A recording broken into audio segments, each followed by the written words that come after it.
Hello and welcome back to Walk the Cinema podcast. Today we are going to be continuing on our 2022 Oscar highlights journey. And the next movie on our list is CODA. CODA, for people that don't know, I think everyone does know, but it means child of a deaf adult. And that's the movie. It's a family. They're all deaf, except for the young daughter. Yeah, the younger daughter, the focus of the movie. Yeah. Yeah, this is obviously nominated for Best Picture, among others, which we'll talk about at the end of the video. We'll go through the nominations and our thoughts about the nominations it got.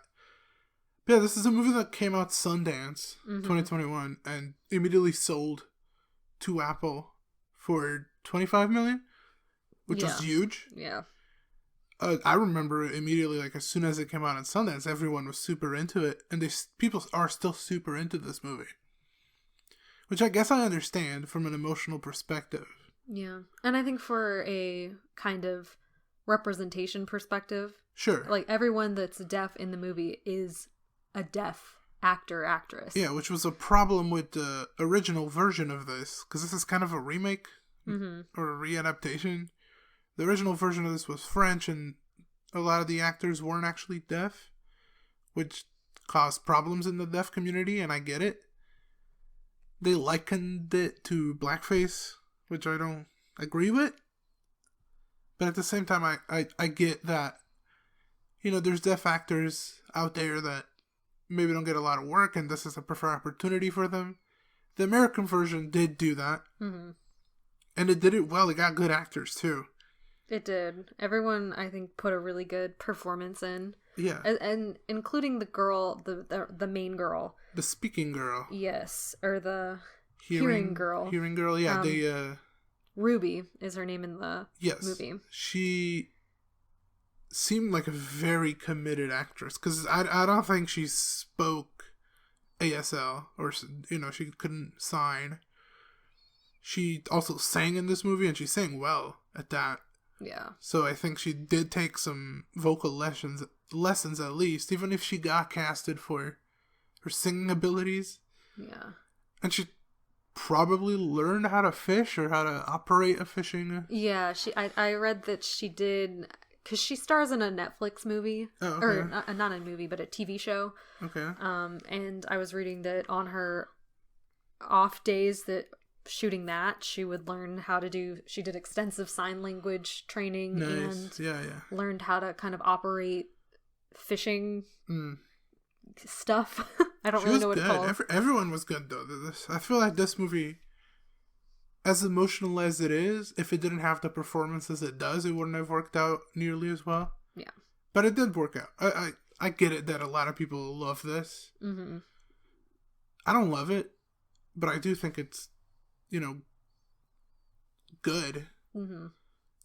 I feel like this movie is another good coming of age story. I feel like we just talked about the coming of age story with Belfast, but well, there's not a lot of stories, you know. Yeah. There's the concept of the 7 main stories, and they're all just kind of deviations. Yeah, but I mean, with this one, I feel like a lot of children can kind of get behind this, especially if you have parents that you have to interpret for. I don't.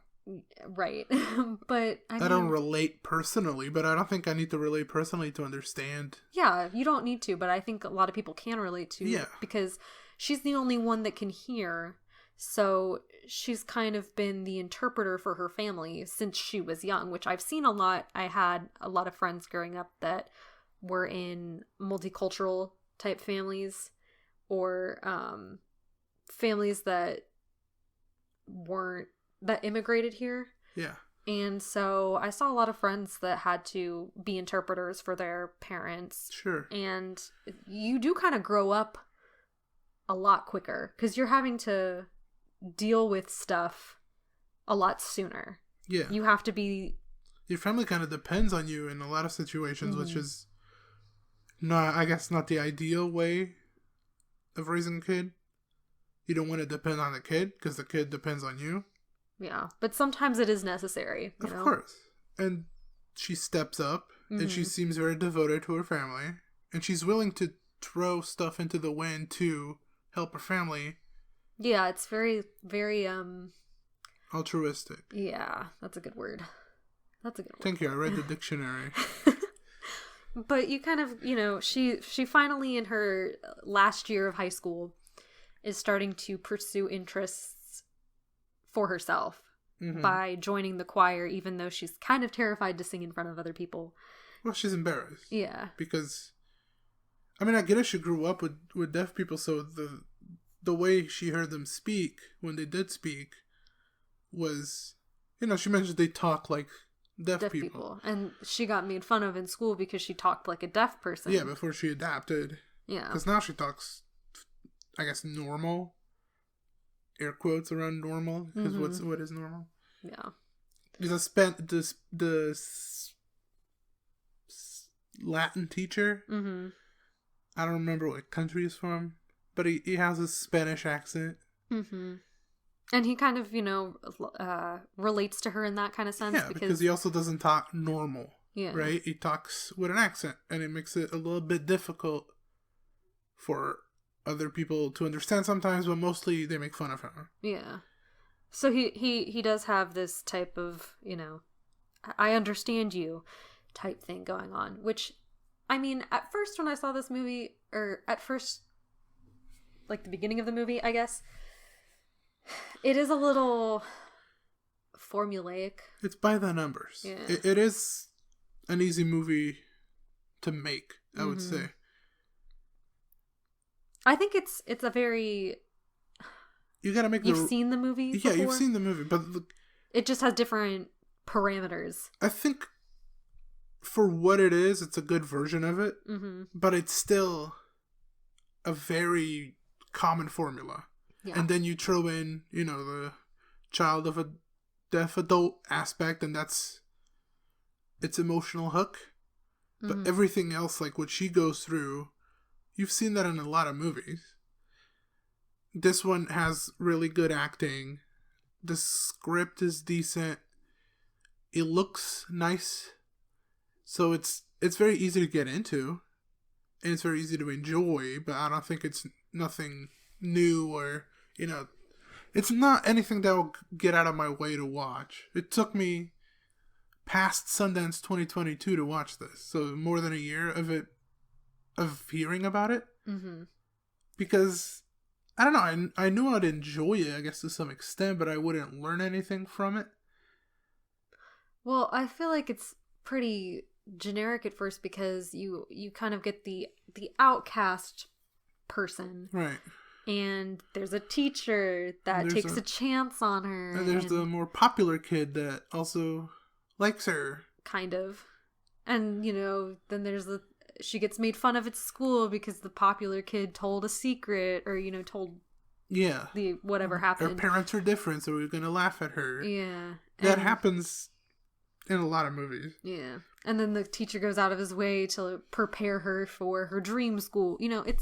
It does feel cliched at points. It kind of. If you're just naming it like that, it feels like it's a cliche movie. I mean... It doesn't feel cliche watching it, though. No, I wouldn't say I'm never like, oh, really? Yeah. And, there are some things that, I didn't see coming. Because at first she has this friend who's hearing and stuff. And I don't know. The friend said some mean things to her at the beginning. So I kind of assumed that she was going to be a quasi-villain, where this story doesn't need a villain, right? But I could see it being more along the lines of like her friend not being a good friend to her. Right. But, the friend actually turns out to be okay. She learns some sign language for her, and... I think they sorry, I'm going to deviate from that, but I think they use the people signing wrong as a aha moment. Break the tension way too often. I mean, it's like 2 to 3 times, but I still think that's way too often. I think once would be the limit for me because it's just so easy to foresee. Like that, if I had to guess where they're gonna derive their humor for, it would be people saying a wrong word and making it completely different, but right. I mean, we did laugh. We did, but I've also been in that situation where I've been like, teach me something in Portuguese, and you tell me what to say, and then it turns out to be something bad or dirty. You've done that to me before. You're right, it is pretty funny. Uh-huh. You've done it not once, multiple times, too.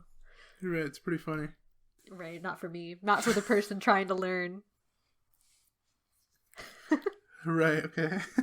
I'm just saying, I can relate a little bit to these people. But as much as I laughed at you, I also did laugh at the movie. Yeah. I mean, the movie's cute, I think. And it's there are certain aspects of it that I've really enjoyed.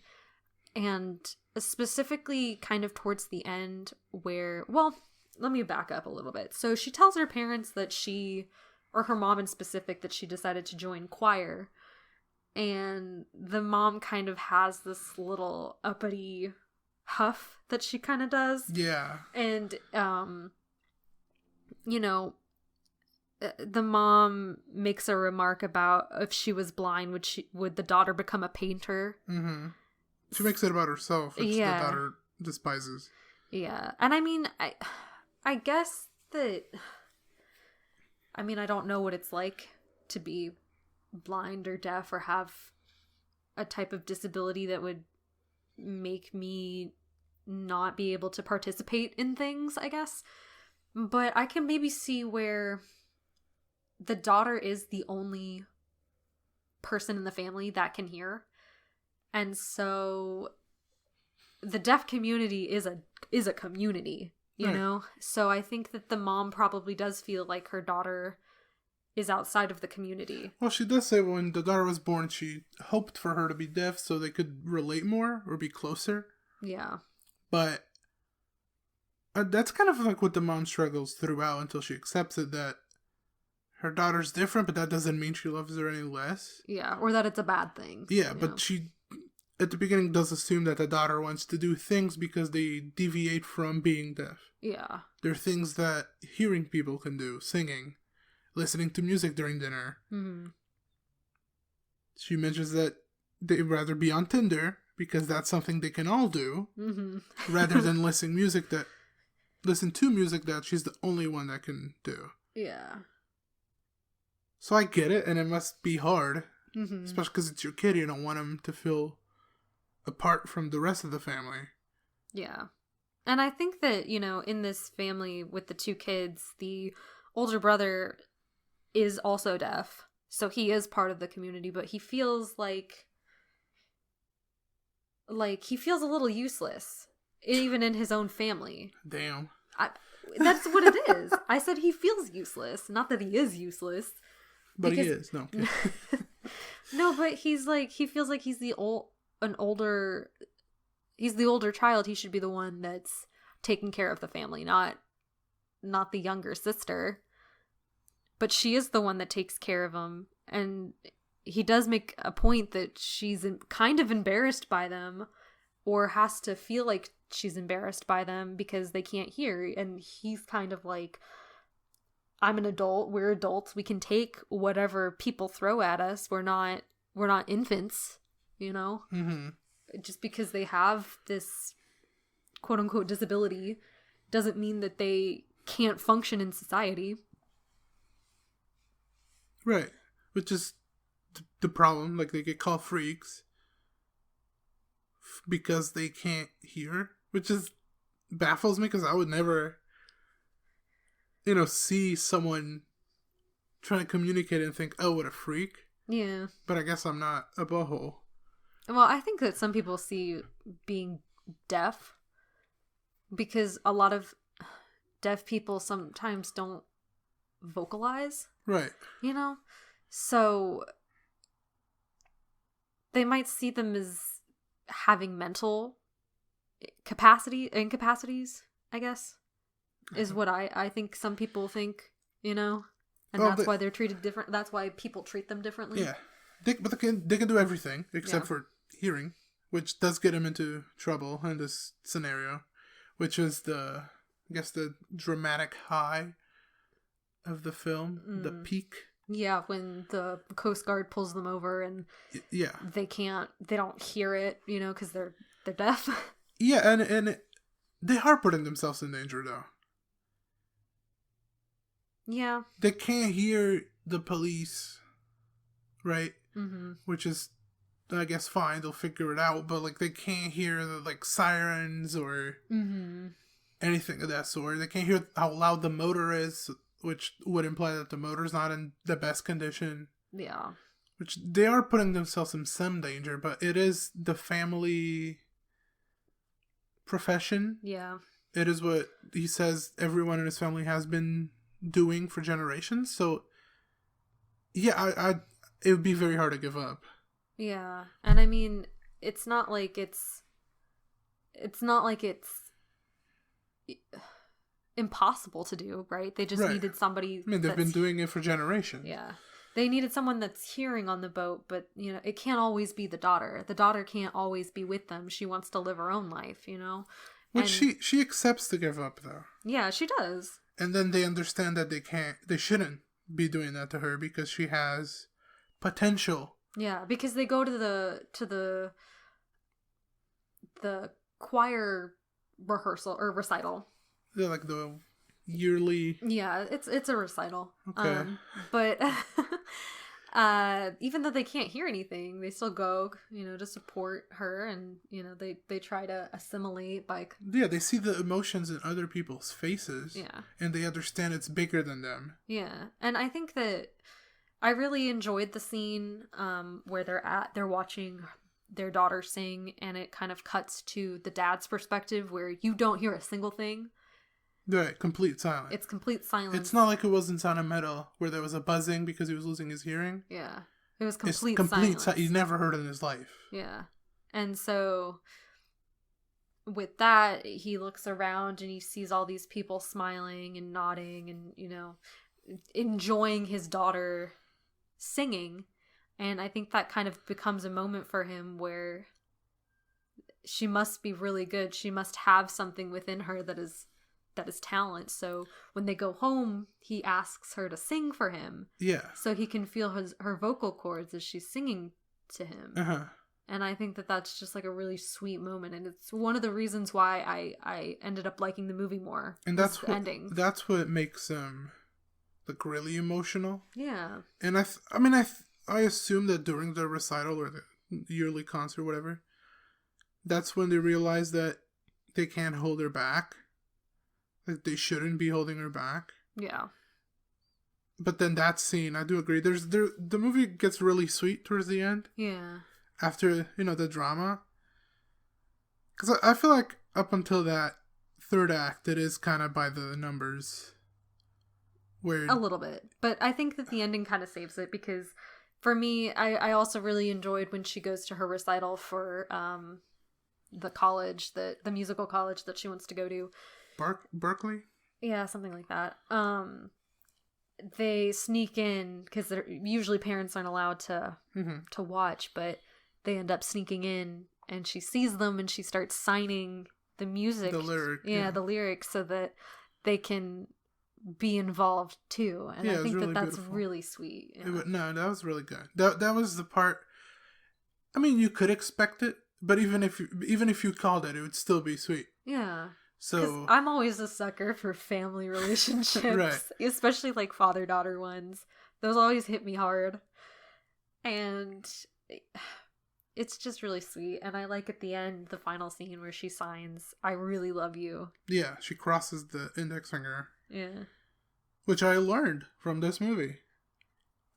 I knew the sign for "I love you." Mm-hmm. I didn't know the sign for "I really love you," and I learned it through this movie. Yeah.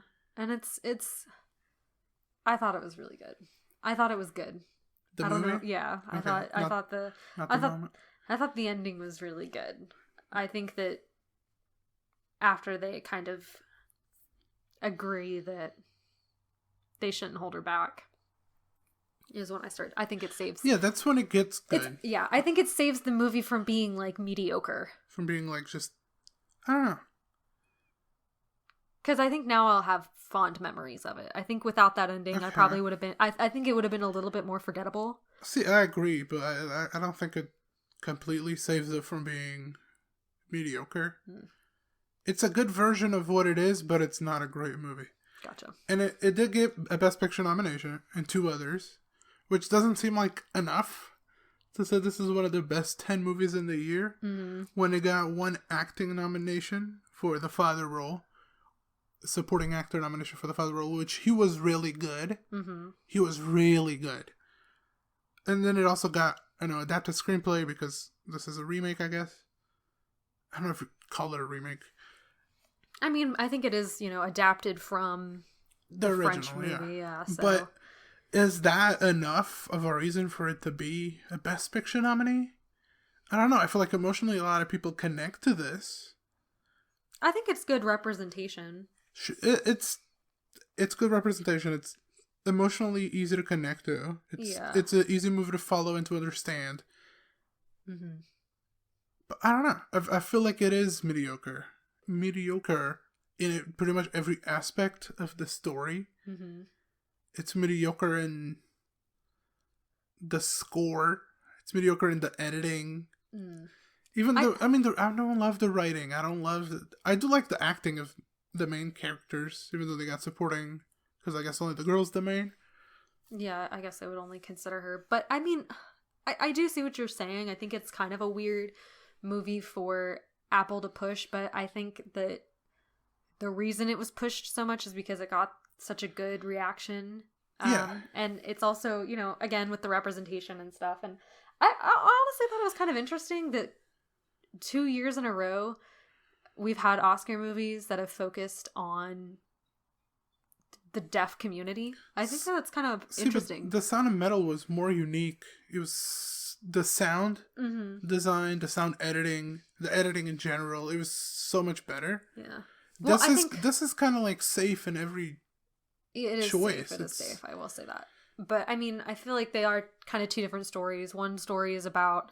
No, they're super different. Yeah. One story is about, going deaf and kind of having to accept the fact. I feel like that's a harder emotion to hit, though. Yeah. That's why I think Sound of Metal makes a lot more sense than CODA.